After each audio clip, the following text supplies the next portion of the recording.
तो बच्चों, इस अध्याय में अभी तक हमने कार्बन के बारे में पढ़ा, कार्बन के यौगिकों के बारे में पढ़ा। हमने पढ़ा कि इसकी परमाणु संख्या 6 है, मतलब इसमें 6 इलेक्ट्रॉन हैं और उनका वितरण किस प्रकार है। कार्बन का जो परमाणु है उसका अंदर वाला शेल है, 2 इलेक्ट्रॉन उसमें पूरे भरे हैं, और दूसरे शेल में 8 हो सकते हैं, लेकिन 4 हैं उसमें, क्योंकि टोटली 6 इलेक्ट्रॉन है ना इसके पास। आबंध इसमें जो बनता है वो है सहसंयोजी आबंध। कैसे बनता है?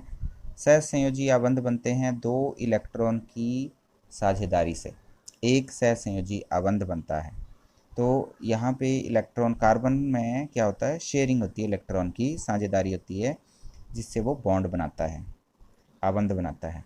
कार्बन के यौगिक अत्यधिक मात्रा में पाए गए हैं, संख्या में इतने अधिक हैं, संख्या अत्यधिक मात्रा में है।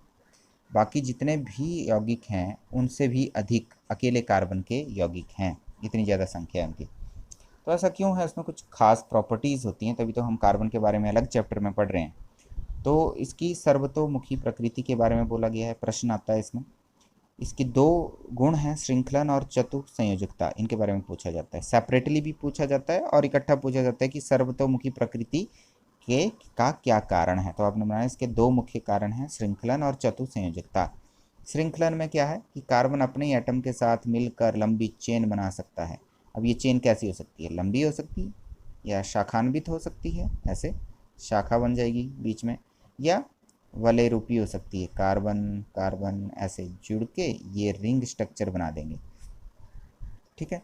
और ये, अब ये जो श्रृंखलन गुण है, इसमें हमने यह भी देखा कि कार्बन के अंदर यह प्रॉपर्टी पाई गई है जिसमें कार्बन बहुत लंबी चेन बना सकता है। 100 तत्व भी जुड़ जाएंगे तब भी वो चेन जो बनेगी स्टेबल होगी। इसके अलावा और किसी में नहीं देखा, हमने एक सिलिकॉन में देखा है जिसमें इतने ज़्यादा लंबी चेन नहीं बनती, उसमें 7 या 8 परमाणु ही आपस में मिलकर एक लंबी श्रृंखला बना सकते हैं ऐसे। ठीक है, लेकिन वो भी ज़्यादा स्टेबल नहीं होती, टूट जाती है जल्दी। लेकिन कार्बन की जितनी लंबी चेन हो,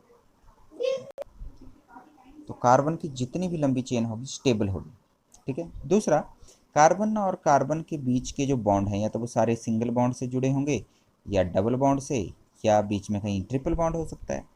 अगर सारे सिंगल बॉन्ड हैं तब तो हम उसको क्या कहेंगे? संतृप्त, संतृप्त यौगिक है वो, हाइड्रोकार्बन। डबल या ट्रिपल बॉन्ड है तो उसको असंतृप्त कहेंगे। ठीक है। चतुसंयोजकता में हमने देखा कि कार्बन 4 बॉन्ड बनाता है, और ये हाइड्रोजन, नाइट्रोजन, ऑक्सीजन, सल्फर, बहुत सारे एलिमेंट जो हमने खोजे हैं, उन मैक्सिमम नंबर ऑफ एलिमेंट्स के साथ ये बॉन्डिंग कर सकता है, और वो भी स्टेबल होती है।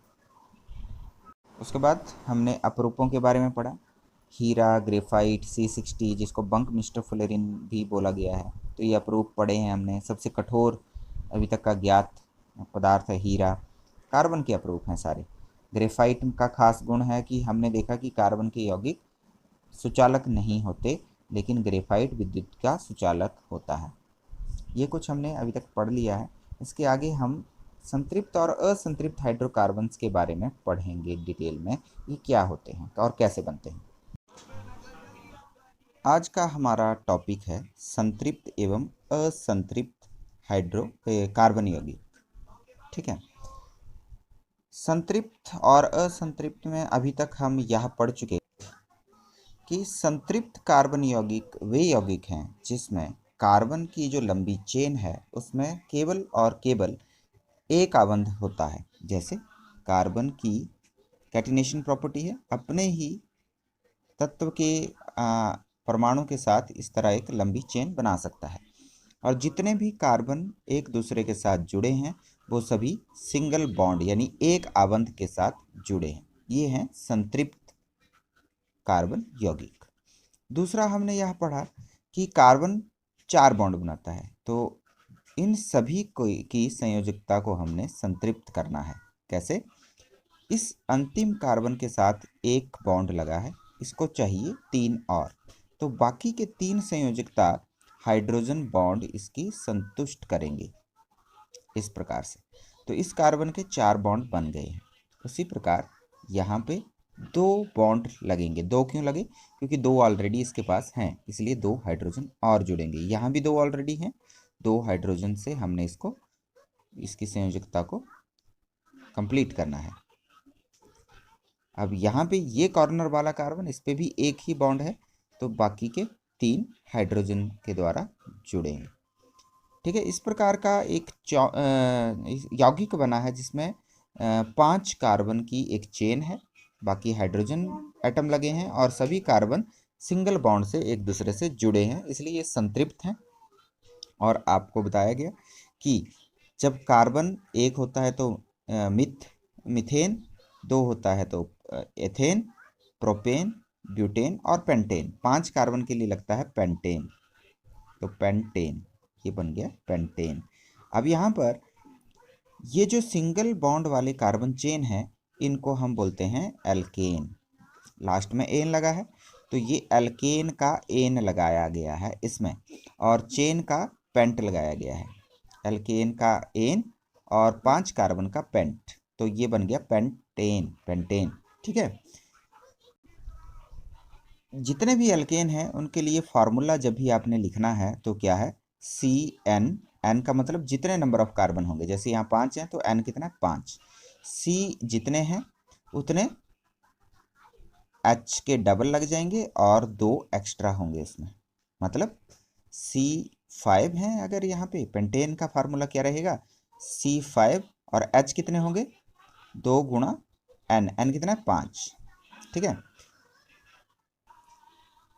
और +2। ठीक है, N 5 है क्योंकि पेंटेन है, पेंटेन में N नंबर 5 होता है, कार्बन कितने 5, तो 5 जहाँ N है वहाँ 5 लिख देना। 5 हाइड्रोजन कितने होंगे, 2 गुणा 5 जमा 2, तो क्या बन गया C5H 10 जमा 2 12। ठीक है, तो ये हमारा पेंटेन का फार्मूला गिन लो। C5 है और हाइड्रोजन इसमें 12 होंगे, 3 3 6 2 8 2 10 2 12। ठीक है, तो ये फार्मूला आप ऐसे बना सकते हैं। उसी प्रकार अगर हमारे पास 4 कार्बन वाला कंपाउंड होगा तो वो क्या कहलाएगा, 4 कार्बन के लिए हम ब्यूट लगाते हैं और सिंगल बॉन्ड है तो एन लगाएंगे, ब्यूटेन बन जाएगा। बाकी हाइड्रोजन कंप्लीट करने हैं, 3 हाइड्रोजन यहाँ लगेंगे, 2 इसके साथ लगेंगे क्योंकि इसके साथ ऑलरेडी 2 बॉन्ड हैं तो 2 ही चाहिए इसको, इसके साथ भी 2 बॉन्ड है, यहाँ भी 2 हाइड्रोजन लगेंगे। कॉर्नर में 1 बॉन्ड है तो इसके साथ हमने 3 लगाने हैं ताकि 4 बॉन्ड कंप्लीट हो सके। तो ये हाइड्रोजन हाइड्रोजन हम यहाँ कंप्लीट करेंगे।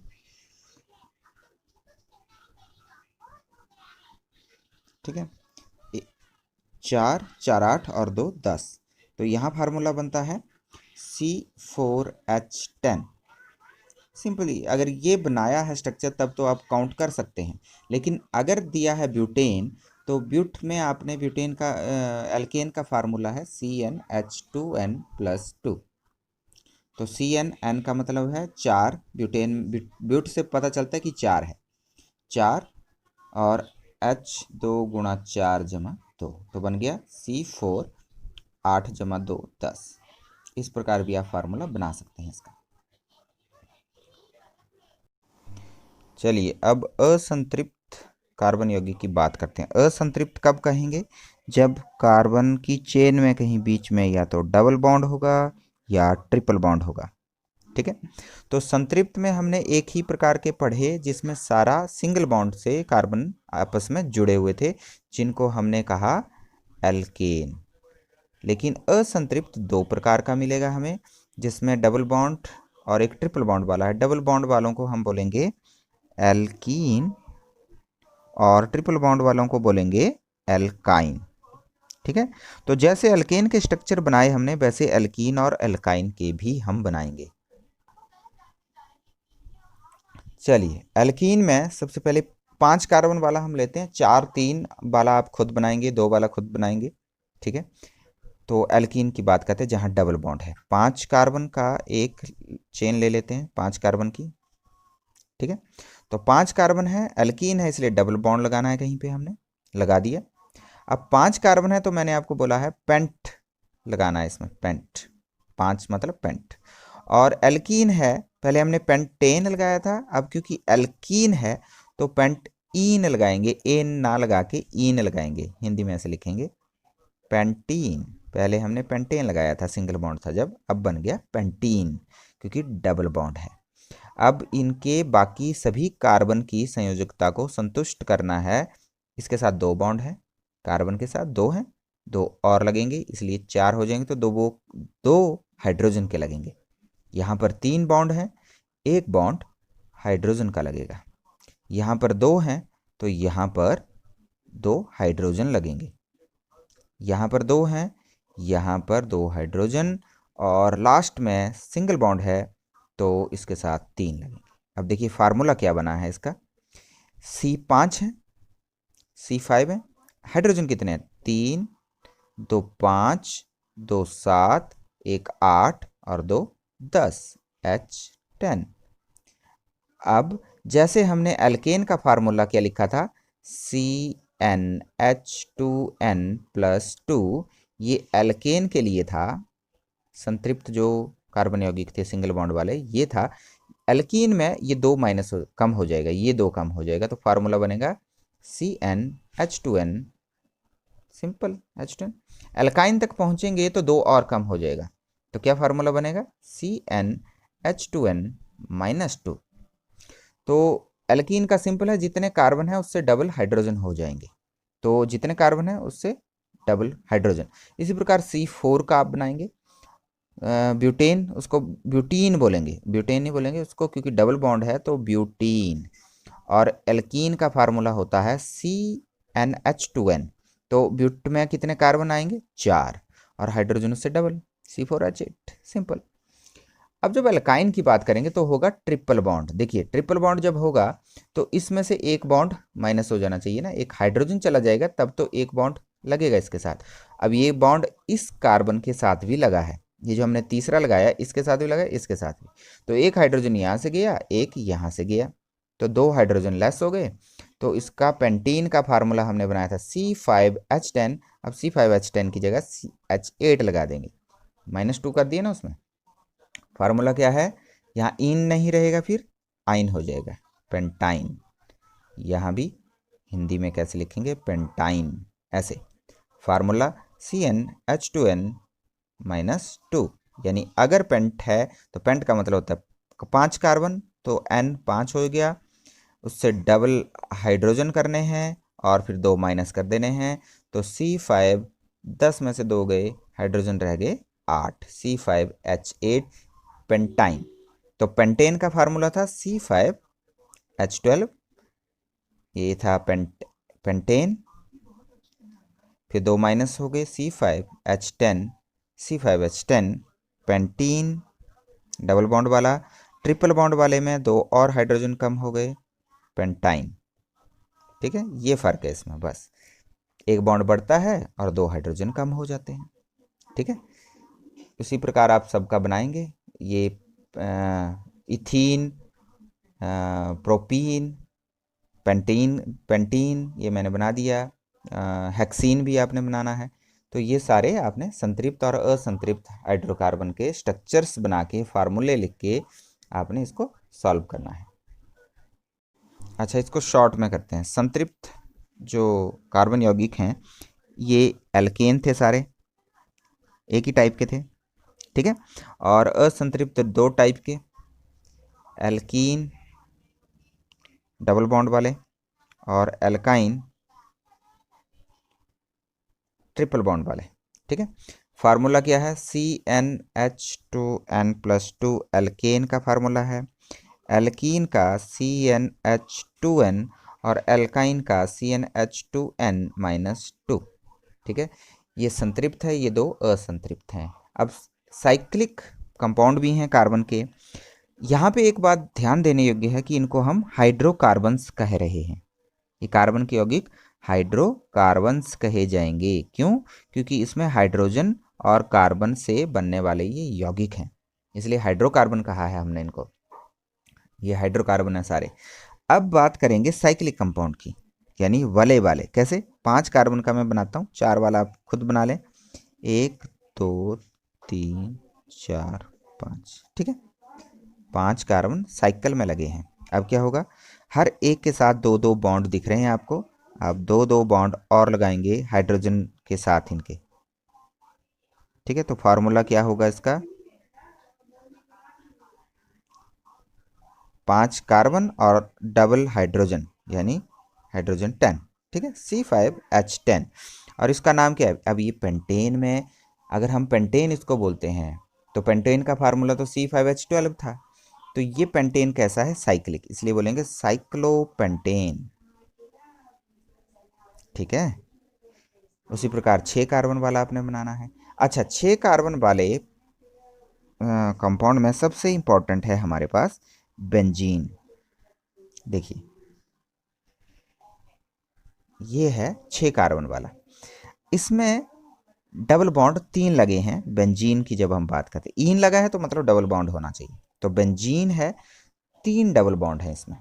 अब जितने भी कार्बन आप देखो, इसके साथ 3 बॉन्ड है, इसके साथ भी 3 बॉन्ड है, इसके साथ भी, इसके सबके साथ 3-3 बॉन्ड है।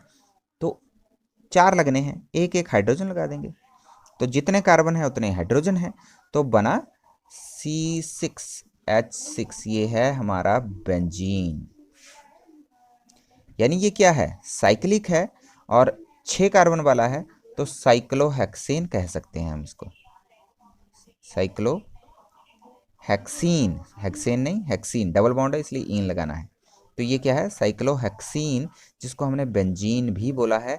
फार्मूला C6H6, याद रखें इसका। कई बार पूछा जाता है, फार्मूला पूछा जाता है या स्ट्रक्चर पूछा जाता है। तो स्ट्रक्चर ऐसे बनाना है आपने, पूरा बनाना है, हाइड्रोजन भी लिखना है, ऐसा ना कि हाइड्रोजन आप छोड़ दो यहाँ। ठीक है, तो ये है बेंजीन का स्ट्रक्चर, बहुत बार पूछा गया है, इसको याद करना है आपने। 6 कार्बन वाला रिंग स्ट्रक्चर है ये, वलय है, वलय की संरचना है 6 कार्बन की, जिसमें 3 डबल बॉन्ड हैं। और फार्मूला है C6H6, ये आपने याद रखना है। और ये आपने याद रखने हैं, फार्मूले याद रखने हैं। संतृप्त एल्केन होता है, असंतृप्त एल्कीन या एल्काइन होता है, जिनके फार्मूले ये हैं। और इनके स्ट्रक्चर्स बनाने भी आने चाहिए, आपने सारे स्ट्रक्चर्स बनाने हैं। एल्केन के लिए ethane, methane, ethane, propane, butane, hexane, 6 carbon तक सारे बनाने हैं, एल्केन भी, एल्कीन भी, एल्काइन भी। ठीक है, तो कार्बन परमाणुओं की संख्या के आधार पर हम नाम कैसे देते हैं? जब कार्बन कार्बन के बीच सभी सिंगल बॉन्ड होंगे, एक आबंध वाले सभी बंध जो हैं होंगे, तो उनमें नाम इस प्रकार दिए जाएंगे। जब एक कार्बन वाला यौगिक बनेगा तो उसे मीथेन कहा जाएगा। 2 कार्बन वाला जो यौगिक होगा उसे एथेन, उसके बाद प्रोपेन, ब्यूटेन, उसके बाद पेंटेन, 5 कार्बन वाला पेंटेन, 6 कार्बन वाला हेक्सेन, उसके बाद हेप्टेन आता है, पर आपको 6 तक ही दिया हुआ है यहाँ पे, ये आपने याद करना है। एक कार्बन के लिए हमने मेथ शब्द लगाया है, फिर एथ, फिर प्रॉप, फिर ब्यूट, फिर पेंट, फिर हेक्स, और उन सब के साथ एन एन लगाया हुआ है हमने। तो ये नामकरण पद्धति आपने याद रखनी है। पहले तो ऐसे याद कर लो, CH4 मीथेन है, एक कार्बन के लिए मीथेन, 2 के लिए एथेन, 3 के लिए प्रोपेन, 4 के लिए ब्यूटेन, 5 के लिए पेंटेन, 6 के लिए हेक्सेन। हेक्स से 6 बनता है, पेंट से 5 बनता है, ब्यूट से 4, प्रोप से 3, ईथ से 2, मीथ से 1। तो ये आपने याद रखने हैं। इनके इसके ये तो सारे वो यौगिक हैं जो संतृप्त हैं और सिंगल बॉन्ड से बने हैं।